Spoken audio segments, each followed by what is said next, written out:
This morning, I'm taking the topic of the power of fasting and praying, which is very important in a Christian's life where we can achieve many blessings from God to overtake all the defects, overtake all the temptations which come from Satan. The subject of fasting is not so easy to say, praise the Lord. But you will say after the message, thanks to God for hearing such a message on fasting and praying. As you know very well, Jesus did the fasting and praying in the same level. I'd like to give you the meaning of fasting. What is fasting? It is a spiritual fast that involves abstaining from food while focusing on prayer. So, in general terms, when we look into the definition of fasting, it is some people they practice the fasting in order to take care of the physical health by dieting. But that is the general fasting which the people do in the regular life advised by the doctors. But here in the biblical terms, it is called the spiritual fast, and this is an abstinence from food, and one focuses on the prayer completely. But fasting requires self-control and discipline as one denies the natural desires of the flesh. So during the spiritual fasting, so the believer's focus is removed from the physical things of this world and intensely concentrate on God. So this is the one thing which I would like to bring to you, that is the spiritual fasting, which we need to have the spiritual discipline, to discipline our flesh from being distracted by the physical things of the world. But it is not so easy, I know very well. Because in the current days, most of the Christians, they don't practice this particular spiritual fasting. As such, the world has technologically improved that no one is having the particular commitment and no one is having the particular sacrifice to skip even one meal, because the stomach is so much tempted to have the food every time from outside or from within the home.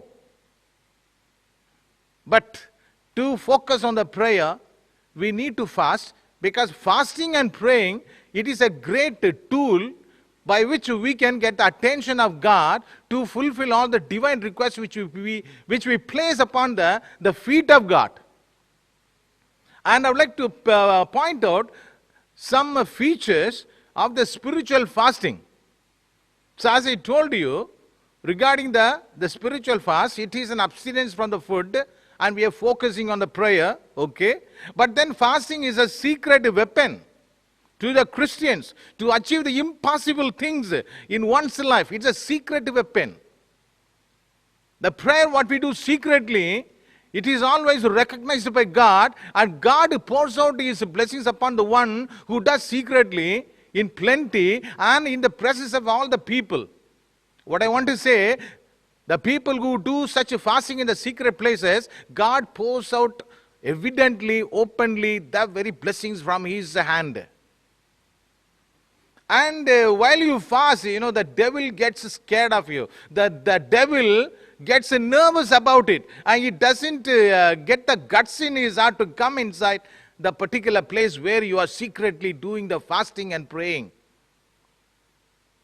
And one thing I would like to tell you, people very often mistake one thing, like fasting can manipulate God.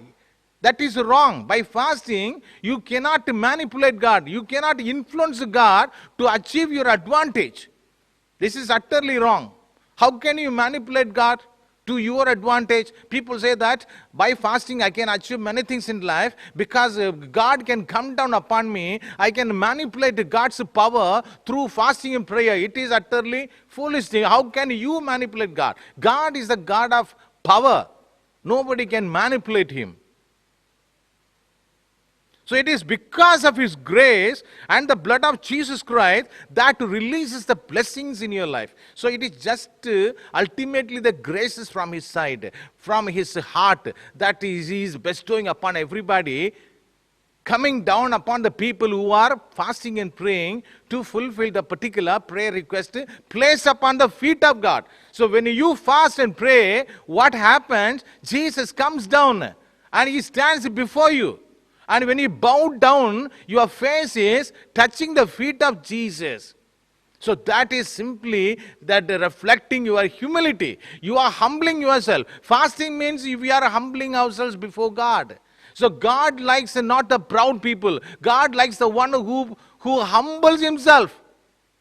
So when you humble yourself and you bow down and you touch the feet of God, you assume it. You have to imagine it. The time you keep fasting and praying, Jesus is present in front of you. He is standing in front of you. And you can just bow down and you can touch the feet of Jesus. He is so happy and He brings upon you the very innumerable blessings for everything, whatever you wanted or whatever you did not want.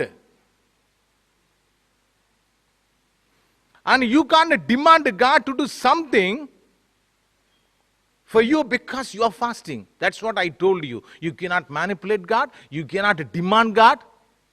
So this is just humbling ourselves in times of distress, in times of trials and tribulations. When the tribulations go beyond control, then you have to prostrate yourself on your knees, on the ground, by fasting and praying. Fasting is a grace. Yes. By fasting, you are going to get all the graces in return. It means there is a connection between the Holy Spirit and the fasting. The time you start fasting and you praying, then the Holy Spirit dwells upon you. That's what it says. There is a connection between the Holy Spirit and the fasting. So I want to enlighten your mind today with a lot of views upon how one can think about the importance of fasting and praying that plays a vital role in one's life, in Christian life. And Christianity, is a relationship with God, with Jesus Christ. So when we become Christians and when we are Christians, so that means we should strengthen our relationship with Jesus Christ. So the time you keep fast, what happens? The Holy Spirit will move in your heart with the special graces to fulfill the petitions what you have placed on His feet. And you will have breakthrough in life when you seek a breakthrough. So everybody wants to have a breakthrough in one's life. Without a breakthrough, nothing is happening, You are working in an office, you're working in a college, you work in a school, you work in anything. But you have the very need of getting certain breakthrough in one's life. How comes a man cannot have a breakthrough? It is a sudden development that should take in one's life. Maybe in financial matters, maybe a business breakthrough, financial breakthrough, or any academical breakthrough, or family relationship breakthrough, your children relationship breakthrough, marriage breakthrough. So everybody wants a breakthrough one or other way in one's life in order to find the graces dwelling in their hearts throughout their lifetime. So which means you are taking a spiritual path. While fasting and praying, you are taking a spiritual path. And one thing I tell you, one man of God tells or defines fasting and praying this way. Fasting is like climbing mountain and see something extraordinary with your eyes, namely miracles in your life. You know how hard for one man to climb a mountain. So it is like a climbing mountain. You are going through the painful movements. You are giving some pain in your flesh, and you are reaching that particular mountain top, and you can see from the mountain top all the extraordinary things. That is the miracles. I'm talking about the miracles that will happen in your life. So one way fasting and prayer or praying, it gives you an inlet or outlet. Whatever you ask God, He is going to pour upon you. But before that, I want to tell you, giving you caution about when you go through your fasting. You cannot simply fast. You have to determine yourself. You have to plan out very well before when you go for a fast. You cannot fast randomly. If you are not fit in your health, your physical health, you consult with the doctor.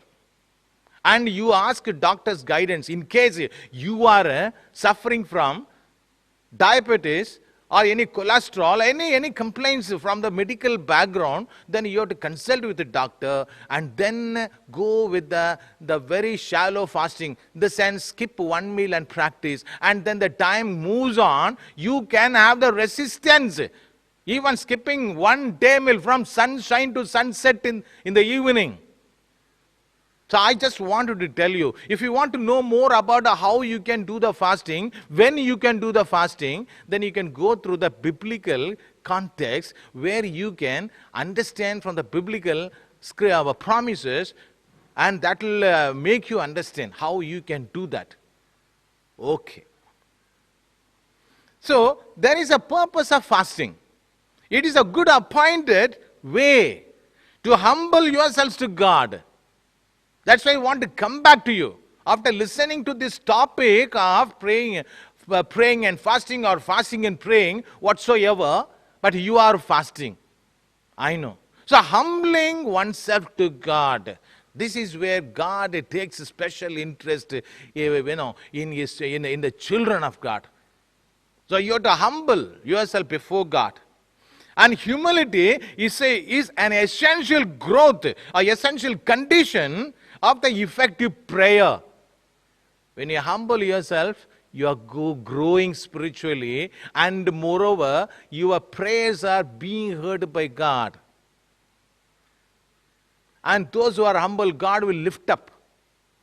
So that's what we see as scripture in Bible. So God says that one who humbles himself, God will lift up. And how comes one can pray this fasting prayer? So I am trying to cover up so many points on this topic, and you will be able to understand how you can go with the fasting, when you can go with the fasting, what are the measures, what are the actions you can take while you go for fasting and praying. In Gospel Matthew 6, chapter 6th promise, the verse says, but when you pray, go into your room, and when you have shut your door, pray to your Father who is in the secret place. And your Father who sees in secret will reward you openly. You know that? So very clearly given to you in the form of a scripture. In Matthew 6:6, you have to go to the room without any distractions. And you have to put yourself in such atmosphere where you can have the wilderness experience with the God. Like how Jesus had the wilderness experience for 40 days and 40 nights. Talking to God in full fasting. So that's the thing. So when God sees you doing the fasting and prayer in a place that is secret, without being noticed by anybody, maybe in a room in your house, and you have a wonderful spiritual conversation with the God, and God will reward you openly. He will not reward you secretly. The time you secretly do the fasting and prayer, He will reward you openly in the eyes of all the people. And in Matthew 5th chapter, 1 to 11, we see Jesus was tempted by the Satan. 3 times he was tempted, he was taken on the mountain tops, and thrice he asked him many questions in order to disturb the identity of Jesus. Because Jesus is the Son of God, so Satan did not like the way when he was doing the fasting. And the scripture tells, after finished his fasting, he came up in the full power of the Holy Spirit. And Satan did not spare even Jesus. It came close to him, giving all the 3 types of temptations. And Jesus, counteracted, giving the scriptures. It's all written in Bible. And he gave out such a way the Satan could not bear the biblical promises uttered by Jesus, and he left the place. So when you go through that particular gospel, you will, because we have been talking about the temptation of Jesus repeatedly on every talk. So when you go through that deeply, so Jesus gives such the promises from the book of Bible and chases out the devil. So when you equip ourselves with the word of God, the Satan does not have the guts to stand before us. And especially in the fasting and praying, imagine, you have the extraordinary power in you. You have the amazing power in you that no Satan can come before you to tempt you on anything. This is the secrecy of fasting and praying.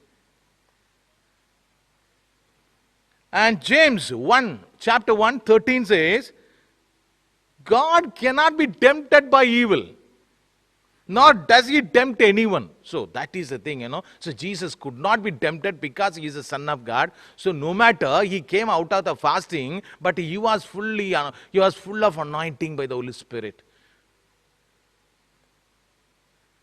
As for fasting, miracles don't take place before fasting. We have to know that. So once you start fasting, you should not assume that the miracles are on the way. Okay? But then you are not finished up the fasting. When you finished up the fasting, you can guess that, you can assure yourself, Holy Spirit is going to give you the miracles to be fulfilled, because our God who is in the secret place notices your painstaking effort to go with the fasting. The example of Israel's sins in the desert. Israelites, were committing so many sins while they walked through the desert, coming out of Egypt. So that is given in 1 Corinthians 10th chapter 6-7. So they are to stop us from wanting evil things as they did. They are to stop us from wanting evil things as they did. So do not worship idols as some of them did. The scripture says people sat down to eat and drink. I don't know whether you follow, but let me come back once again regarding 1 Corinthians 10th chapter 6th and 7th promise. What does it say? Now these things happened as examples. We're talking about the Israelites' sins in the desert. They are to stop us from wanting evil things as they did. They did some evil things. Do not worship idols as some of them did. The scriptures say the people sat down to eat and drink without praying. People are eating and drinking. This is where Paul calls it as an idolatry. So it is also a kind of idol worship. So without fasting and praying, we are so much interested in eating and drinking. And again he proceeds with the same. They got up to dance. So Paul says that he sees such eating and drinking as idolatry instead of fasting for the breakthrough in the spiritual life. So many people in general life don't think easily about fasting and praying. The trend has gone. When those days people used to fast once a week, skipping 2 meals at a time or 1 meal at a time, because technologically the world has improved. No Christian has an idea about fasting or has a care and consent to have a breakthrough in one's life by fasting and praying. So it is rarely happening in a Christian's life. And so the evil things have spread into all the corners of the society. So that is why it tells more about, so let us cleanse ourselves in fasting and praying to God. 2 Corinthians 7 chapter, first verse says, therefore having these promises, beloved. So Paul tells the people as beloved, my dear people, let us cleanse ourselves from all filthiness of the flesh and spirit, perfecting holiness in the fear of God. So when you fast, what happens in your biological system or in your spiritual system? You are having cleansing. The cleansing takes place initially in your flesh. All the toxins, available in the body are cleansed, and the body's condition is restored to good health. So first spiritual cleansing is taking place, because when you do the fasting, God hears your prayer, and when you place upon the feet of His all the sins that you have done, and He gives a forgiveness while fasting, and physical and spiritual cleansing taking place uniquely. So fasting is a spiritual warfare. Fasting is spiritual warfare. We have warfare, spiritual warfare in everyday life. Everyday life we have spiritual warfare. The time we start, that's what I told in the previous sessions, when I was talking about a few topics in the previous sessions. When we read the Word of God, the Satan comes and attacks you. The time you contemplate on the Word of God, the Satan comes and stands before you, and he distracts your attention. So we have one or other way the spiritual warfare in our daily lives. And the tool is that we have to follow fasting and praying. And so Paul says to the Ephesians in 6:11, promise says, put on the whole armor of God, that you may be able to stand against the wiles of the devil. What he says again, let me check. Put on the whole armor of God. When you go into this particular text, scripture, chapter 6:11 in Ephesians, God tells more about Paul tells more about the particular whole armor of God. We have an armor of God.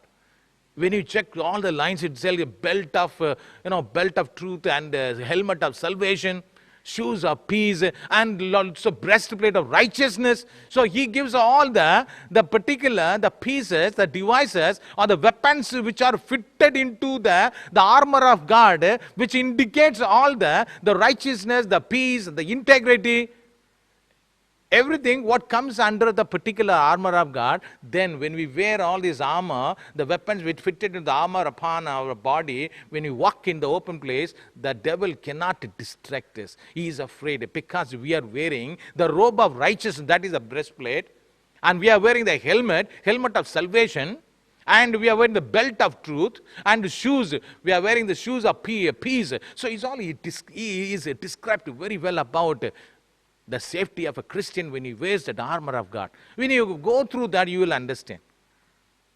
So because the devil is a liar, he's a killer. He's a killer. He'll kill somebody in the life. He'll spoil the whole life. He is very vicious, dangerous. And Satan hates everyone who is in the image. He does not like people who are in the image of God, who are in the likeness of God. That's what Satan's feature. And the devil, is very strategic, I tell you. Because we are talking about the fasting and prayer, so we have to some way talk about the devils. Because when you fast and pray, the devil gets shocked. So what is the spiritual warfare? It is for ourselves and the devil. So we would like to know more about the devil. The devil is highly strategic, because he is planning to destroy you. And he is a long-term planner. When somebody is coming on his strategy, he will plan out meticulously to spoil the life, to destroy his career, to destroy his name forever. So that is a long-time planner. So Ephesians 6:12, we read the 11th. Now 12th verse in Ephesians 6, it says, "For we do not wrestle against flesh and blood, but against principalities, against the powers, against the rulers of the darkness of this age, against spiritual hosts of wickedness in the heavenly places." So he says that this war is different from a war with weapons like guns. We are not talking about the weapons like guns that we are warring against one another. But the battle is not against people. It is against all kinds of spiritual forces. They are in a world that you cannot see. You cannot see the spiritual forces, the darkness. We are not fighting a human army here, but we are fighting against the powers of the dark world. We are fighting against the rulers, authorities, and evil spiritual forces in the heavens. So this is where you have to understand what Ephesians 6:12 says, where we are having the spiritual warfare in the daily activities against this devil. My friends, do not believe every spirit that comes from God. Sometimes the spirit comes from devil. So we should know about it. 1 John chapter 4 verses 1 to 6. It says, test the spirits to see if they are true. You have to go through that 6 lines, and it is summed up.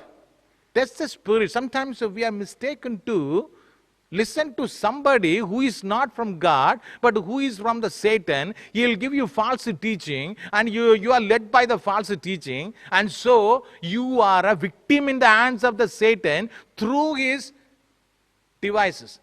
Sometimes you are inviting Satan in your homes by believing in witchcrafts and sorcery, seeing daily horoscopes and etc. No, I just want to give you a reflection about how we are led by the devils in our day-to-day life.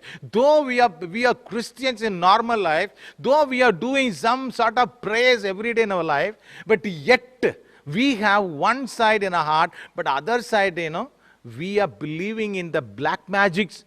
We are believing in the witchcrafts. The people who come to our homes and they tell many things about what is going to happen. See, they are not gods, but still our hearts are so weak to believe in the witchcrafts, in the black magic, or any type of sorcery, or even day-to-day life. We are fixing our time and all depending on or going through the horoscopes. So this is the Satan. So we are inviting Satan in our homes just like that. Satan does not take any effort to tempt, but we are led into the superstitions well founded in the society through all the Gentiles, and we are also dipping ourselves, we are plunging ourselves into that particular, the traditions available. And so we are inviting Satan in our midst. And devil is strong, No, I'm not glorifying the devil, I tell you, because we have to talk about the fact about how the devil exists in the world. The devil is equally strong, but the thing is that the Lucifer was disobedient to God, and so God sent him down, eliminated from the angelic forces. So that's, but otherwise the devil is strong. The truth is that if you are fighting the devil in flesh, you are going to lose miserably, I tell you, because you cannot fight the devil just only in flesh, because flesh is a normal flesh given to you. You cannot fight that. But you can't fight the devil in the power of the flesh. You must have spiritual weapons to fight against them. That's what I told you. Spiritual weapons mentioned in Ephesians 6:11. You wear the armor of God. When you go through that systematically, Paul gives a variety of armor, that the weapons coming on the armor. So like a belt and a shoes and a helmet, everything. He talks everything, but everything is related to the word of God. In one sentence. So that's what you wear, the word of God upon it, in the form of all the devices which are fitted onto the armor of God. And so the devil gets shocked and he cannot come close to you. And Mark 9th chapter 28 and 29. When Jesus had gone into the house, his disciples asked him in private, "Why could we not send out the evil spirit?" Jesus replied, "This can come out only by prayer and fasting." It is not I said, I tell you. Jesus has said himself in the Gospel of Mark 9, verses 28, 29, when you go through in any version of the Bible, it's a James or a New International Version, anything. But God, Jesus himself is said, when the disciples are checking out with him, why can't we drive out the evil spirit from this particular man? So drive out the evil spirit from a man, it is not easy. It doesn't work out simply by praying, So Jesus says, this kind can come out only by prayer and fasting. So Jesus, our Lord Savior, has given us the definition of it. He has given us the importance of fasting and prayer, which can work out the impossible miracles in your life, the impossible things in your life. So we understand, we can't fight the devil in our flesh, but we can fight the devil out of the spiritual weapons. These are the spiritual weapons by fasting and praying. And the devil is a sinister. I told you, devil is strategic, devil is strong, and the devil is sinister. Sinister means very, threatening to give evil or harm in one's life. It's very sinister. He's going to threaten you with some dangers to come into your life.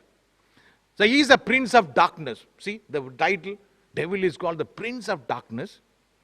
And the devil is a defeated enemy.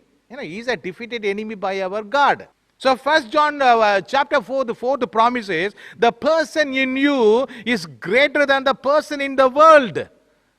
So this is enough.